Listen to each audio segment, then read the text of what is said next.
Music and Booze with Mo is produced and distributed by EatsDrinksTV, a service of the Center for Culinary Culture, home of the Cocktail Collection, and First Reel Entertainment, and is available wherever fine podcasts can be heard. The Center for Culinary Culture, telling the story of food and drink, one taste at a time.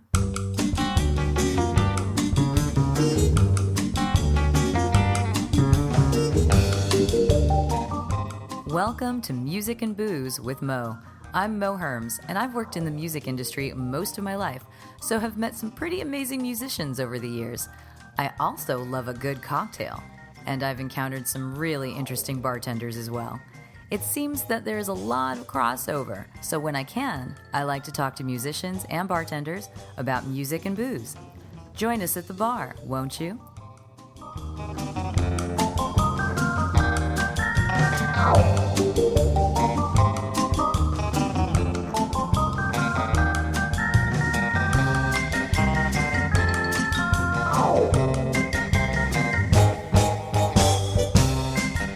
Music and Booze with Mo is brought to you by The Mermaid, a cozy neighborhood bar with an aquatic flair in the Little Tokyo area of downtown LA.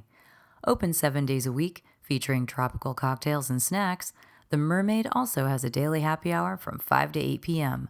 Follow The Mermaid on Instagram at TheMermaidLA to hear about upcoming events and check them out at themermaidla.com.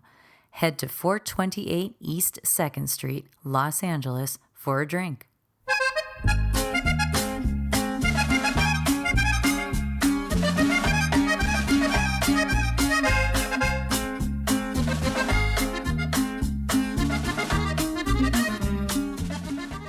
For this episode, I went to Long Beach, which is the home base of Julio Gutiérrez, who has a very fun, educational, and traveling cocktail pop-up called Chuntikis.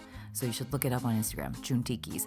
His whole mission is to educate people about all kinds of indigenous spirits and ingredients and such, and do it through a tropical lens. And it's so much fun. The drinks are incredible. The presentations are great. And Julio, Jules, just has a great time doing it too. It's got very punk rock origins, and you'll hear more about that as we talk. So sit down and enjoy.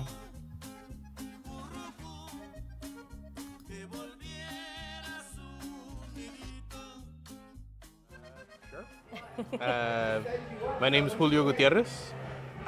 Friends call me Jules, or Jules in English. Do they really say that? Do they say Jules in English? And I run a bar pop-up called Chuntikis. I also, consult around town in different bars for programs. There's a anti-tiki pop-up, but I guess people have been calling it. They've been calling it, or haven't you been kind of calling it? I've been calling it that too. But it's... Why do you call it the anti-tiki? Because it's not pop-up? Traditionally tiki. Uh-huh. So the idea of chuntikis, if you know the word chunti, comes from the derogatory term of chuntaro or chun, which is a lower class ghetto Mexican. Mm-hmm. And my idea was to turn the tiki scene that's mostly white Anglo conservative as chunty as possible. So the idea is how do I ghettoify this in the best way possible by making it brown, inclusive, immigrant, and make the whites kind of uncomfortable? Well, uncomfortable or learn something? Both.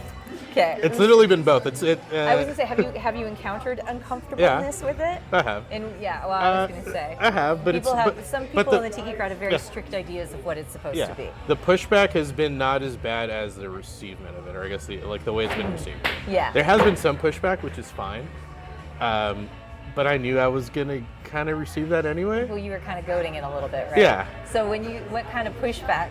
Okay, well maybe we should talk about what you do present. Okay. Because I've seen it and had it and love it, and don't see it as being controversial in any way. But again, I'm Latin, so I welcome it. So when I'll do my pop-up, so I'll do bar takeovers essentially, and the whole idea is it's not just a bar, a guest shift behind a bar. I'll try to make it as immersive as possible, because the idea is tiki bars already exist. I try not to pop-up at tiki bars because people already come in with an idea of what to expect. Mm-hmm. I'll rather do it mostly at dive bars or just just bars that are not necessarily tiki. Yeah. Because that way I could present you a drink that the immersion is literally on the experience that I'm creating around it, as opposed to the way the place is already built. Yeah. So, for example, I've done an event where I've created a whole bar to look like a church. This is the second year that I've done it, 2 years ago. Satanic Easter Sunday. So the idea is we do it on Easter Sunday. Nice. And all the drinks so are... after church, just head on over. Yeah, head on over. That's your Easter brunch. And the idea is all tropical drinks, but they're also drinks that are kind of pertaining to the bigger story of what's happening. So I've done drinks that, like one called the Zombie Cristo, and just talk about how the idea how Jesus Christ was technically a zombie. A zombie, yeah, totally. And so then I'll recreate a zombie, but pertaining like, okay, the garnish is an actual wafer, communion wafer that you get from church. It just hasn't been blessed yet, that's all. Well, actually mine were. Ooh, nice. So the beauty of the Catholic Church is that they're a business and you can buy everything online from their I know, website. But are they blessed? Can you buy them blessed online? Yeah, because I also bought holy water from them. Oh, nice. I didn't realize you could. I knew you could buy the wafers, but I thought maybe you had to go to church and have some priest. Supposedly, I don't know. So the drink is blood red, blood orange, different things to make it really red. So blood of Christ, body of Christ. Of course. There's the garnish itself is also like I said, the wafer. Get edible marker and just draw a pentagram on it. And a flaming stick on the back, so the pentagram's burning as you're getting the drink. Oh my god. That's one of the drinks. That sounds amazing. Another one, because so much of what I do is also like storytelling through the cocktails, right? One, like my biggest joke that I like doing on people is that I want to give them pina coladas without them ordering a pina colada. Because I think pina colada is probably one of my favorite drinks. Because it's like one of those drinks that, even if it's made bad, it still tastes like a pina colada. You can't really mess up pineapple, rum, and coconut. Yeah. So, but I like those flavors. So there's one called the Satatonica, Satanic Tonic. And the idea was kind of like talking about the Satanic Panic and how like it wasn't just here in the States in the 80s, it was all over the world. It was everywhere, yeah. And so the idea is like, don't judge a book by its cover, because you don't know if this is scary, this is goth kid, the satanic kid that you're thinking like, you know, they were literally like... I mean, it was like in South Africa, like in the 2000s. Yeah. I mean, it just continues to bounce around. Yeah. It's amazing. That was one of the drinks that I presented, and I've done it a couple of times. And you get a clear drink. I'm giving you a gin and tonic, but it's not a gin and tonic. It's a pina colada. So like a... So it's like a clarified pina colada or something? Kind of. So it's like a pineapple-infused gin, a coconut liqueur, and a coconut tonic that I make. Nice. And so it's still gin and tonic, but all the flavors around it are still pina colada. So the idea, people get it thinking it's a clear drink or a gin and tonic. Yeah. And then it tastes like a pina colada. So the bigger story is, again, don't judge a book by its cover. Satanic Panic, all that stuff. So how did you come up with this concept? I mean, obviously you know tiki stuff. Yeah. You know the tiki world and all of that. So did you just go there and sort of rebel against it, or what? Or I shouldn't say against it. Just go, I could play with this. Well, it happened during the pandemic. So my background's been in brewing for the most part, brewing and music. Yeah. And I've always worked at breweries throughout essentially my college career through now. And I was set to open up a brewery right before the pandemic happened. Pandemic happened. I was still paying lease on the space, and I realized that was never going to happen. Kind of blessing in disguise, because beer's going nowhere now. But even the beer that I was producing was like wild sour beer, like stuff that people don't necessarily gravitate to. It's very niche. Yeah. And that was going nowhere. So then I realized, pandemic's here. How do I tell a story still with the limitations? Because the idea with the brewery project was the brewery was going to be called Otro Lado Brewing, meaning the other side, but the other side of the border, other side of beer, which would be sour, wild, fermented beer. And the idea is that I wanted to tell stories through the beer. I could not do that, so then I was like, all right. I had a Smuggler's Cove book at home, and I was like, my idea, like for the pandemic, people started baking bread, people started doing it. I was like, I'm going to read this book and recreate all these cocktails. I went the cocktail route as well. So I did. No big surprise. I've already loved it, but I'm like, well, I could do this at home. So my bar left the physical bar that I have in my apartment. It was on top of my fridge and in a couple of my cabinets, and I'm still trying to use up booze that I bought during that time. My bar is way too massive because I wanted to buy all the rums and all the stuff right? in Italy, right? Totally. Suddenly I've got 42 rums at home. I'm like, what? I don't need that. Yeah, I don't need that. I have to have parties and have people over. Wait, pandemic. Okay. So anyway. So I was recreating these drinks and I thought they were amazing because probably one of the better cocktail books, right? Yeah. They're better balanced and what have you. Then I visited my parents once. I was talking to them, like, do you guys know about tiki? They're like, what do you mean? I'm like, well, tropical drinks. And my mom's response was like, pina coladas? And I was like, yes and no.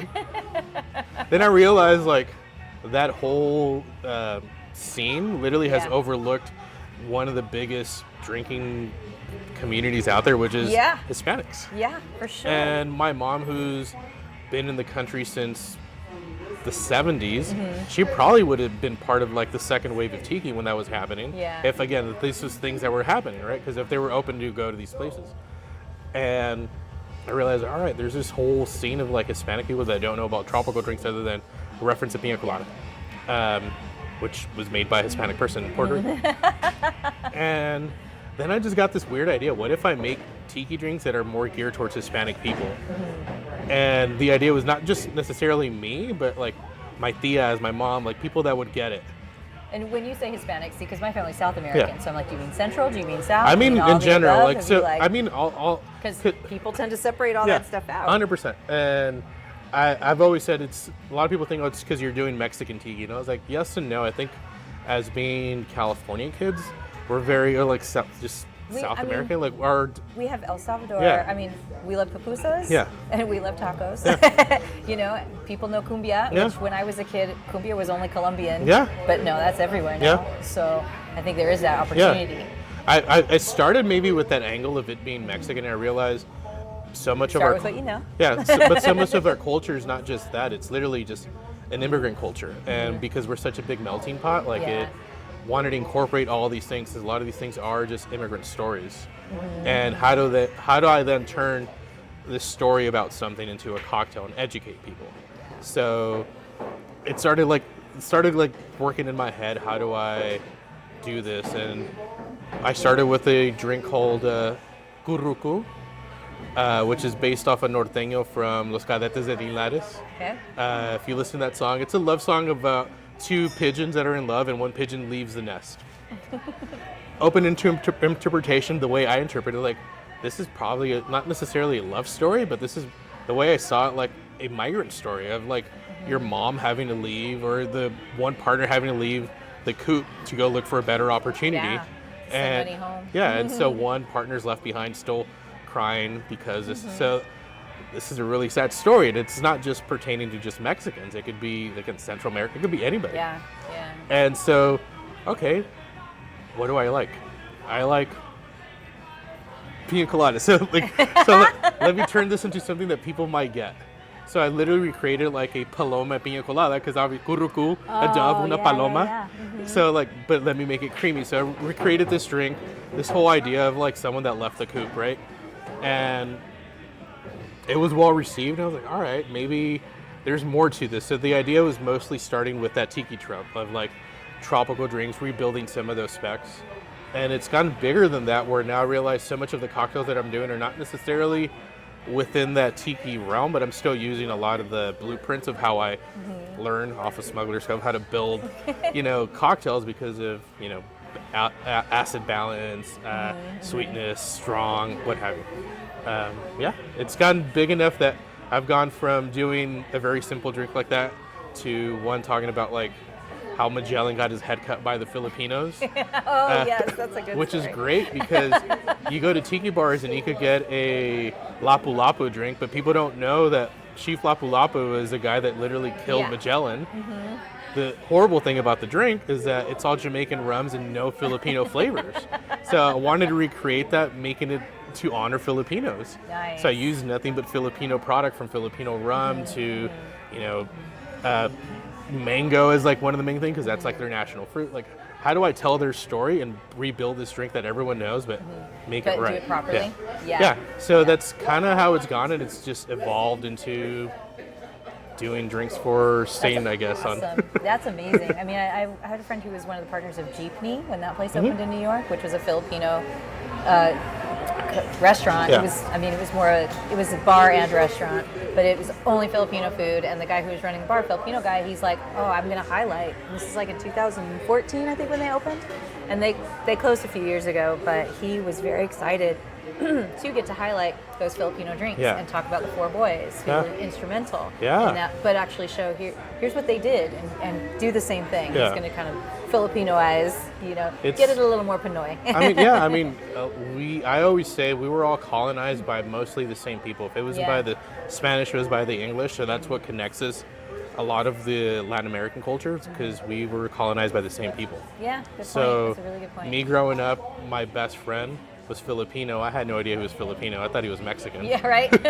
It was not till like the age of 8 or 9 that I was over at his house having pollo adobo, which my mom used to make with chipotle and what have you. Yeah. Tortillas. Pollo adobo from Filipino food is completely different. Yeah.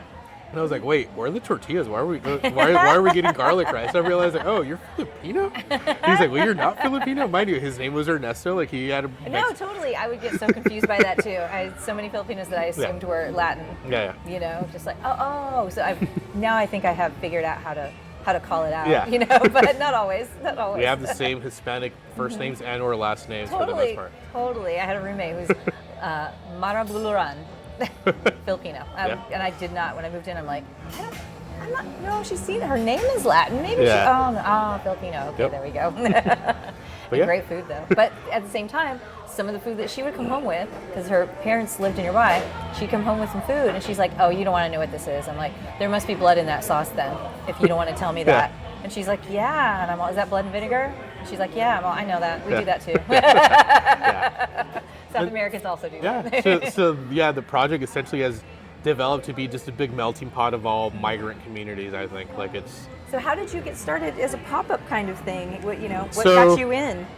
So once I realized I still wanted to tell these stories and do something, I noticed everyone was, because the great time of 2020 lawlessness. Yeah. Everyone was doing outdoor bars and like takeaway. I was like, all right, I want to do that. Do it through your Instagram or something. Essentially, that's how it started. Like, okay, I'll post these drinks. And there was enough interest with me just posting the drinks and stories, but I never offered them to go or anything. Just people kept on messaging like, hey, how can I get this drink? Oh. I'm like, all right, I don't want to sell it because not licensed. We do everything by the law. Also, not really. But the way I realized the way I could do this was, let me figure out my cost on what it's going to be for me to do 20 of these drinks to kind of give away at a donation. And once I figured that cost and like factored in labor and everything, all right, how do I do it so I could just cover my cost and the rest of the money we could donate back? That way, technically, I'm not selling anything. I'm donating product for a donation. Got it. Very clever. So that was the way I kind of thought it up. And if someone wanted to bust me, like, well, you're literally telling me I can't donate money back to this charity. Whatever charity, yeah. And so that's how it started. And the first charity we donated to was No Us Without You. I was going to say, it must be No Us Without You. Yeah. And it gained steam. Okay, next one we'll do it to Planned Parenthood. We'll do to Black Lives Matter. We'll do it was changing every. Well, during those years. Yeah. So I would do like 2 drops a month, and it would be whatever the last couple of drinks that I was putting out. And it got big enough that I realized like I can't. After a year of me doing this, like I can't sustain this. Like it was too much work. Yeah. Oh my god. And at the same time, word was getting out from like local media and what have you, like, hey, this is amazing, we want to write about it. And I was like, no. If you do that, I'll die. No, don't do that. Don't do it yet, not yet. And you had to figure out a way to make it sustainable for you. Yeah, so I was fortunate that, I was kind of forced in a way. A buddy of mine who runs LA Taco, one of the local publications, is like, hey, I really like this. I want to write about it. I'm just going to say, anybody listening, LA Taco is totally worth the subscription. 100%. I mean, it's not just LA. And it's not just tacos. It's not just tacos. It's a great alternative food and drink and news source, especially immigrant-related news, like based here in LA. So that place is amazing. And it's an amazing publication. Yeah. Online publication. Yeah, it's great because we don't have enough independent journalists out there, really. So this guy's like, hey, I really like this story. I like what you're doing. I'm going to write about it. I told him no a couple of times. Enough so he's like, I'm still going to do it. I'd rather you be a part of it before I just essentially leak it. Did you tell them why? Did you say, like, if you do it, I won't be able to? Yeah, I told him. He's like, you'll figure it out. You'll be fine. He's like, we're covering because they were covering other people that are doing similar stuff, right? Like with the street food movement, right? So I was like, yeah, but it's a different legality. Yeah. Enough so like, all right, let's do this interview. But I kind of like that they forced your hand. Like, kinda. Yeah. So I agreed. Let's do the interview. Within the week of that hitting the street, I was like, all right. At the same time, this bar owner hits me up like, hey, we got a space that we've been trying to build out. You want to do an event here? Sure. And within literally that whole first couple months was just a whirlwind. Like, all right, I'm getting like Spectrum News hitting me up, CNN's hitting me up. All like, yo, this is. Oh my God. They're like, dude. Hey, can we like talk about your story? Like, can you do an interview? Like, sure. Immigrant cocktails. Yeah. Essentially. Yeah. And so like I got a lot of good like coverage within. You were calling it chuntikis at this point already, right? Yeah. At this point it was already chuntikis, and it was always fun when people would then like, hey, what is it? And I was like, well, technically it's a slur word. So can you say it? Can you not say it? Sure. Chuntikis. Yeah. Reclamation. Just don't call me a chunti, but maybe. Yeah. Don't call other people chuntis. Yes. So it got pretty big within a year after, just because of that. Just all that press. And literally it was. I still kind of say to this day, like it all started as a joke. Like the running joke was like I wanted to just make fun of the tiki scene. And make Hispanic or like immigrant drinks, right? Well, let me ask. I think because you actually were at Tiki Oasis this year, right? So that's kind of the biggest tiki event in the world. So you wanted to make fun of the tiki scene, yet are you embraced by the tiki scene? I don't know. I think so. I think they're starting to accept of what I'm doing matters. Well, I know the two folks who run that event are very open-minded, liberal, progressive types, and I think they probably. That event is huge. Yeah. I know there are people listening to this who've been to it and won't like what I have to say necessarily. I've seen a lot of problematic behavior 100%. in people at that event in particular. And I think the people who own it want to try to do their best to combat that. You know. This was my first time going to it. I've always fought it because while it looks fun, I realize that's not my thing. It's not my scene. Like I get it. Like I live in this tiki world, I guess, as people would think it. But at the same time, I don't really fit in. I'm not listening to exotica music. I'm not. I was gonna say it's because you're a punk. You're a punk. I think so much of it is that. Like I don't fit in. I don't have. I mean, I do, but I don't really rock like matching. Like what do they call those? Like the leisure shoots and stuff. Like cabana sets. I have a couple, you can but find me in the Smuggler's Cookbook in a cabana set. Okay. I'll tell you where later. But I am in it. I'm this big, but I'm in it. And I don't really fit that to an extent. And also, you look through Smuggler's Cove. You look at a lot of these other like tiki books and like magazines. It's always gorgeous, mostly pinup looking women and white dudes. And I was like, I don't fit in here. Yeah. And so I've always fought it because I just don't fit in. I know it's problematic. And part of that joke, when I was just hanging out before this whole thing started as Chuntikis, I was walking around in jeans, cowboy boots, and a Hawaiian shirt and a hat, like cowboy hats. That's it. And my friend was like, dude, you're a Chuntiki. And I was like, what do you mean? And kind of like that joke. You are it. You've created it. You've lived it. You're embodying it. And I was like, what do you mean? And I was like, and then later on, I was like, oh, this is still a joke. That you have the right to food money, providing a cause. You don't mind a little investigation, humiliation, and if you cross your fingers, rehabilitation.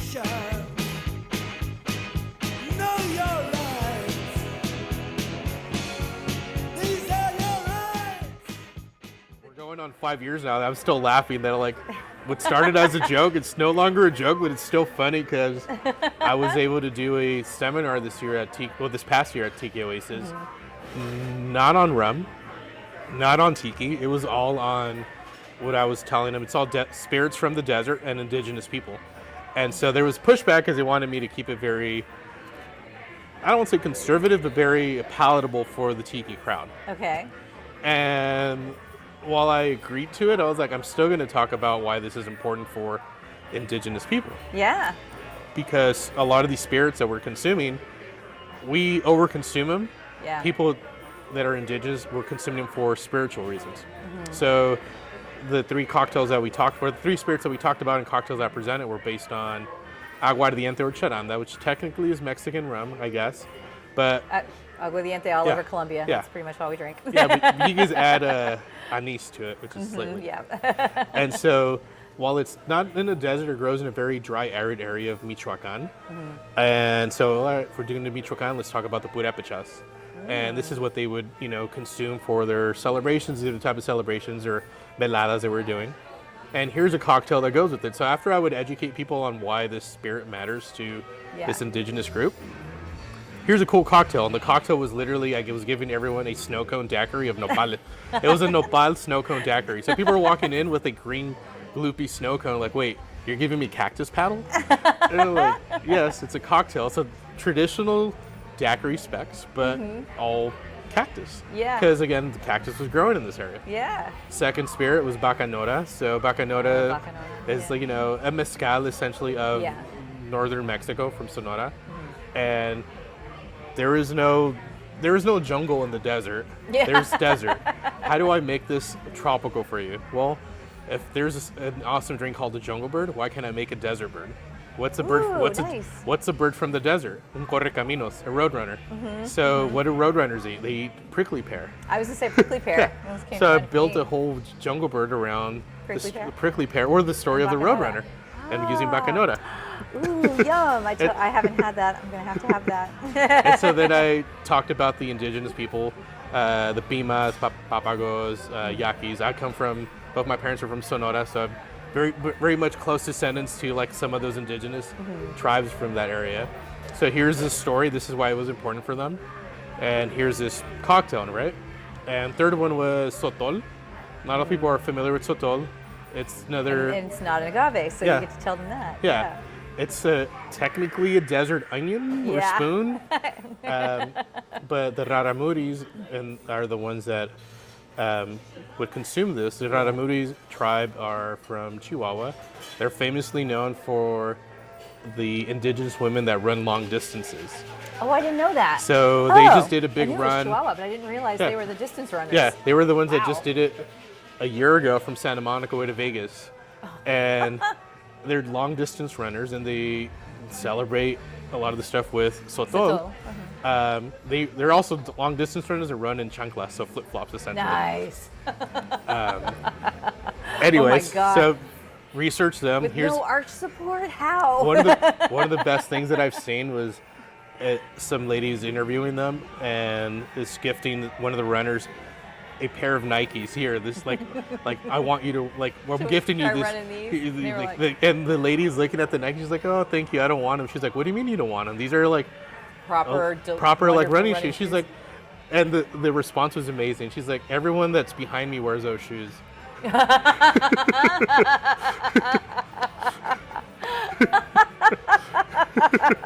So perfect. Yeah.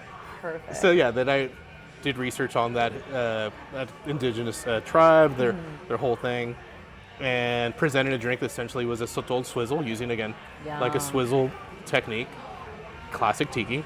Chihuahua is also known for apples, so paired it with green apple and did all the stuff. So it all was encompassing of the tribe and the story that I'm trying to tell. Yeah. And what I was originally told was probably going to be maybe 30 people that were going to show up, because I was told, like, you're not doing something super interesting for tiki.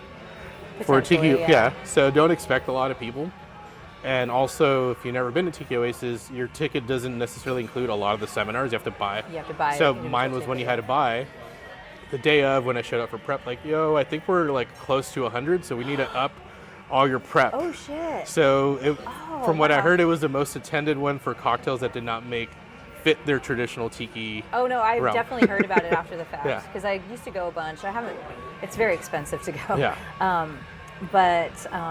Yeah, I definitely heard about it afterwards from several people, Yeah. and I was like, nice. It made me really happy that it was well attended Yeah. and people responded well. I was not expecting that. I was from what I was told, like, all right, I'm already kind of knowing what I'm getting myself into. Yeah. And then you're being there, pleasantly surprised. yeah, pleasantly surprised, like, oh, people want to listen to this. Cool. That's cool. Let's talk about indigenous spirits, and here's a Well, tropical drink that goes with it. I think it goes a little bit like we were saying before, because you're a punk, and I made the joke with you earlier about how I heard that tiki is the community where Yeah. subcultures go to retire. Yeah. A lot of punks in there, so maybe there's that recognize that spirit a little bit, you know, or something. But I got to ask you about the punk stuff. Yeah. Or I mean, you say that, but I know you're a music nerd. Yeah. And so I want to switch you over to the music side because you've lifelong music person, Yeah. and I love that. We were talking earlier that we're both radio people too. Yeah. Because not everybody's a radio. No, you went that Yeah. route. I mean, I did it because I had no musical talent. I had a guitar. I tried to play it. I took some lessons, but then I realized, no, I'm much better at serving my musical community by being behind the board Yeah. and playing music that other people may not get to hear. So when did your passion with music start? When you were like little boy? I think so. Like both my parents came to the country fairly young. I think my mom was 8 or 9. My dad was 17. They both married really late, like in their late 30s, which is very. Oh wow, that's late for a Latin family. Very uncommon.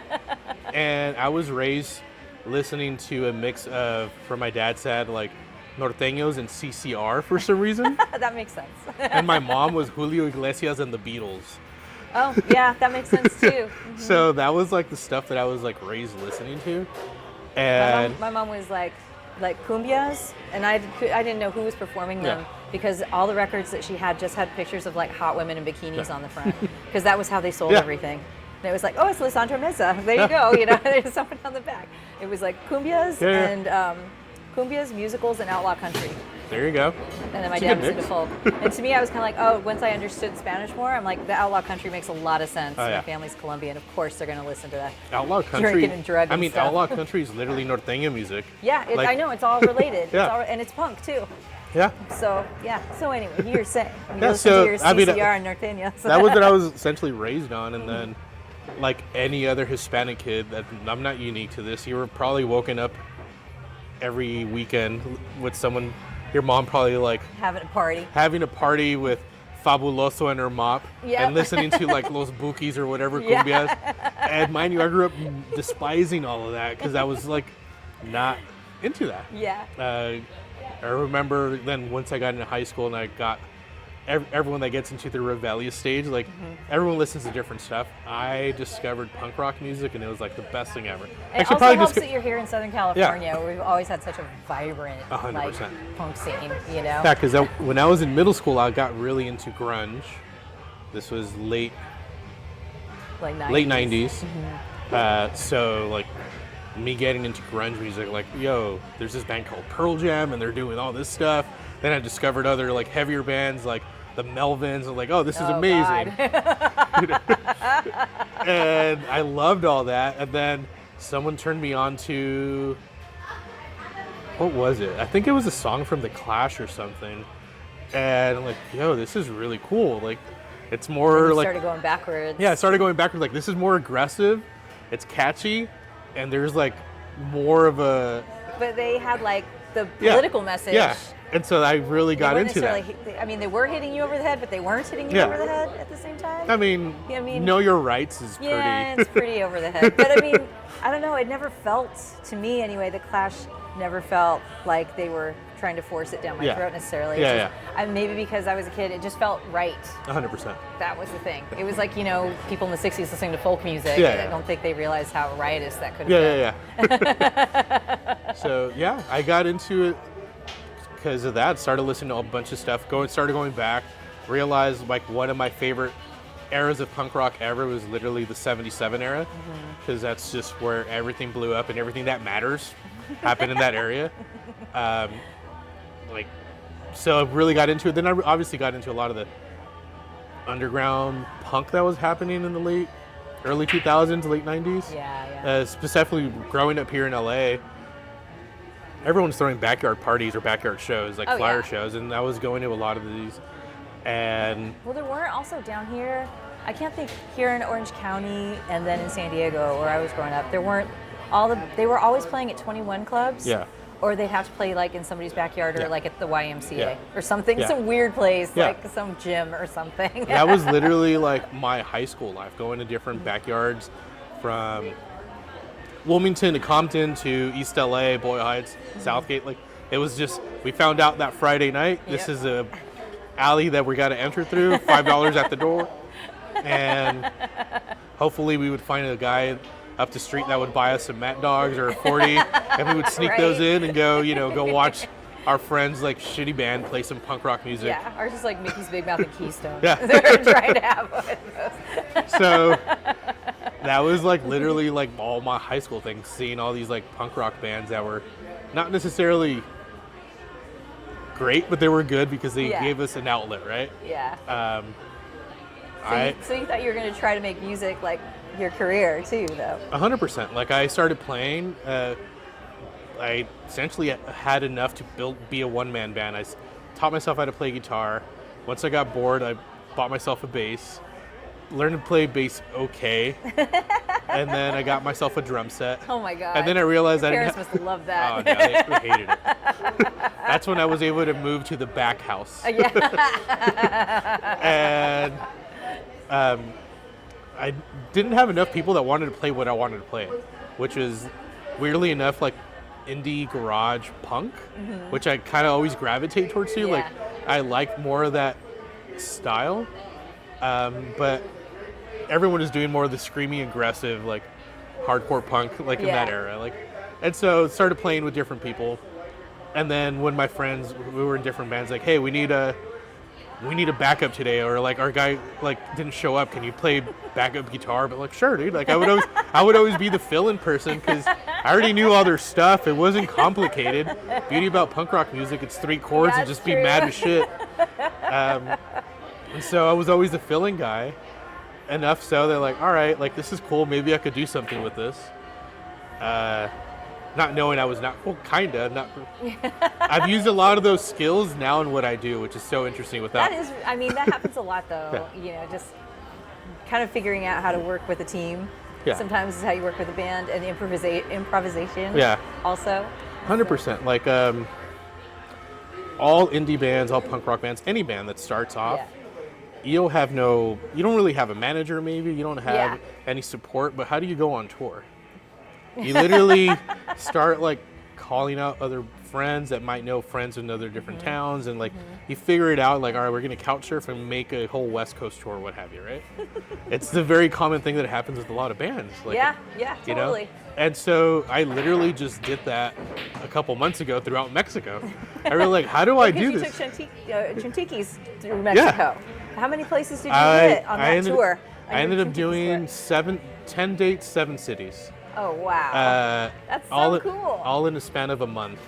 And I took all that knowledge from like doing this stuff when I was in high school and right after high school, helping them like, how did these guys like did this and how do we do it? Like, wait, people have kind of heard about me a little bit. Like, a little networking. So then I would just message so-and-so bar, hey, do you know one bartender that I knew? Like, do you know someone in this town? I'd be like, yeah, I know someone. Hey, I might be passing through. If I could get there, can they offer me a space? And that literally, word started getting out, and I was able to build a whole 10-day tour all over Mexico. Yeah, and how long were you in Mexico for? Like about a month.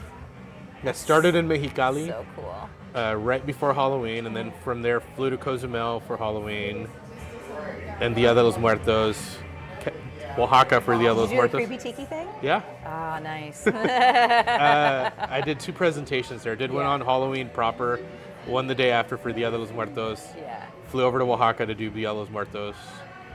So cool. 2 dates in Mexico City, and 2 in León, Guanajuato. Oh, 2 in Guanajuato, 1 in León, 1 in Guanajuato City. And then finished it off in La Paz, Baja California for Mexotica. Amazing. So again, all of this because of the whole ideology, like, well, I could build this, right? and for someone that says you can't, like I somehow pulled it off. Just did it, yeah. With no major brand support, nothing else. Like I'm just gonna go. I'm gonna go see what happens. I bought a one-way ticket, That's and I just figured it out. You bought a one-way ticket. Yeah. So you just earned enough to get your way back? Were you crashing on people's couches? I mean, this is very kinda. So yeah, essentially, so the way I run a lot of my events here, like I'm able to get a lot of brand support, which is great. And off of that, depending on the support that I'm able to get, I then tell the bar like, hey, I'm able to get this. Can you pay me this wage or this percentage, what have you, right? Yeah. And it works out really good here in the States. I've noticed in Mexico it doesn't quite work that way. Obviously, different wage disparity, different types of brand support. So the idea is that, all right, I have enough money because I got paid for 2 events that I was doing, the one in Mexicali and the one at Creepy Tea in Cozumel. I have this chunk of money that they gave me that's supposed to cover all my expenses. I was going to say, yeah, you still have expenses. But because, again, pretty punk rock, like I'll just sleep on a couch if I have to. So I just message people like, so Mexicali, I was able to literally sleep on someone's floor in Mexicali. My friend's cousin lives out there. Like, hey, she has a spare room, but there's no bed in it. I was like, I don't care. I'll take a sleeping bag. Yeah. So whatever money I saved on that, they're like, all right, now I have enough money to pay for like XYZ flight. And oh my God. And that's what I did. I literally, then once I got into Cozumel, I was talking to Maria, who you've had here as a guest from Cocomama Tiki Room. We figured it out like, all right, she'll put me up, and I don't have to use my money, just use that money for the flight. Nice. So that was the exchange. And then every other bar throughout Mexico, like, hey, I don't expect you guys to pay me. Put me up for a night or two. And we'll call it even. Maybe if you want to buy me some tacos, I won't say no. Right. And that's literally how I built it. That's amazing. And everyone said yes. Like the guy from Oaxaca, from Aloha, Oaxaca, picked me up from the airport. He had a 2-bedroom condo. He's like, just stay with me, dude. Like, all right, cool. Nice. Mexico City, the bar that I was at, like, hey, there's this hostel-like hotel up the street. If you want to stay there, we'll pay for your whole stay. Cool. Nice. Leon, the same thing. The guy's like, hey, I'll put you up at this hotel. It's like, it's kind of in a seedy area. I was like, I don't care. You're like, I'm a big guy. I can do it. It was fine. I literally did that throughout the whole time. The exchange was like, just put me up, buy me one food, and I'm cool. It is so punk rock. Very much so. I love it. So, what's next for Chontikis then? What do you think? I don't know. So we're coming up on 5 years as the brand of Chontikis, which is, it's crazy to think that's a thing. I've already done the West Coast enough.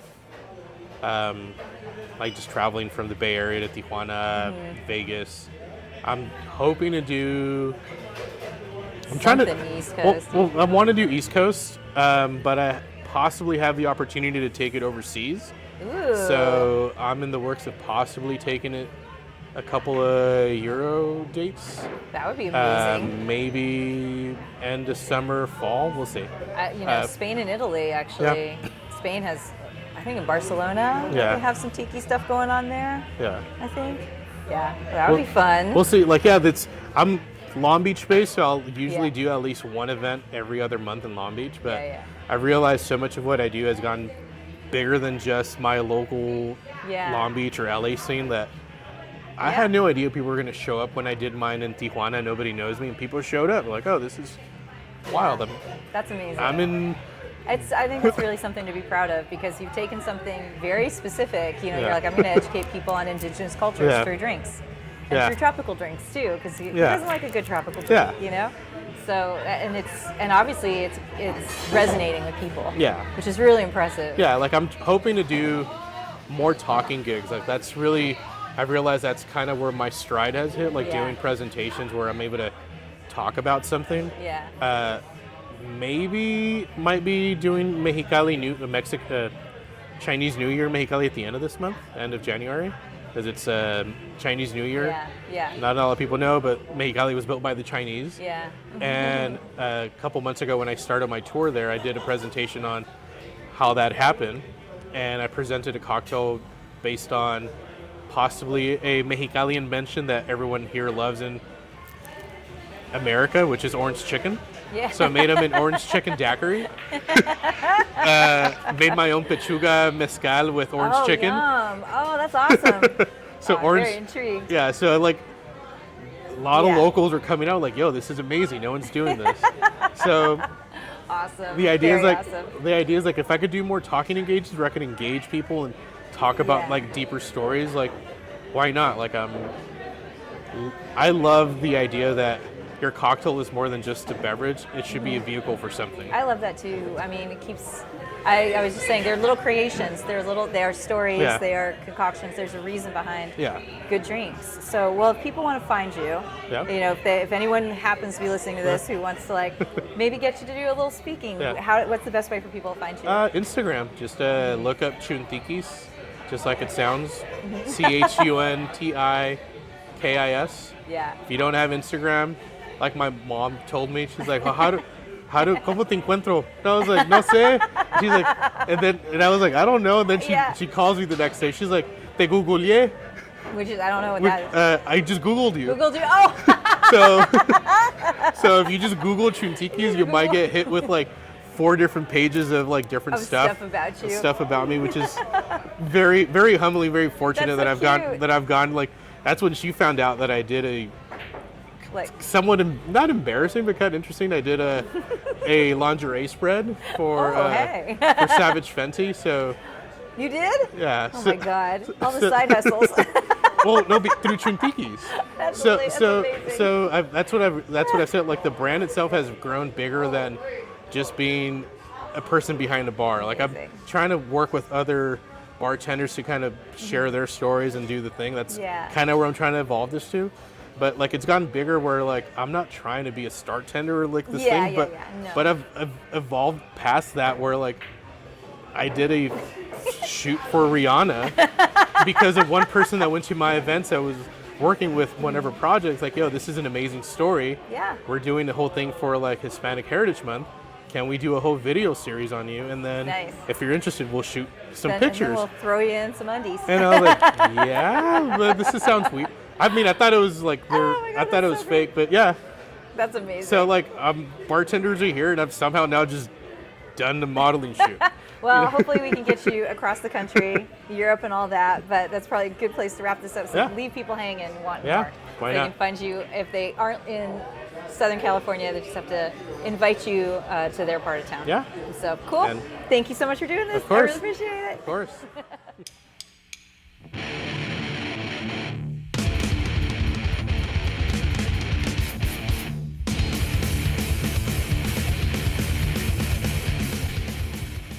Well, big thanks to Jules en Inglés. I love that so much. That is so funny. For educating us and showing us how we can learn about other cultures, other spirits, and so much more through cocktails. I love that. And I think if we all took some time to get to learn things like that, we would all appreciate each other a little more. Maybe. It's a big world, and there's a lot to learn, see, eat, and drink all throughout it. So I appreciate that Jules is doing his part to show us as much as he can, as much as he knows. It's great. And if anyone out there listening, follow him on Chuntikis, CHUNTIKIS on Instagram to see if a pop-up is coming to a town near you. But anyone listening who may own a bar or run a program or something, please invite him to do a pop-up with you because he's the nicest guy, for real.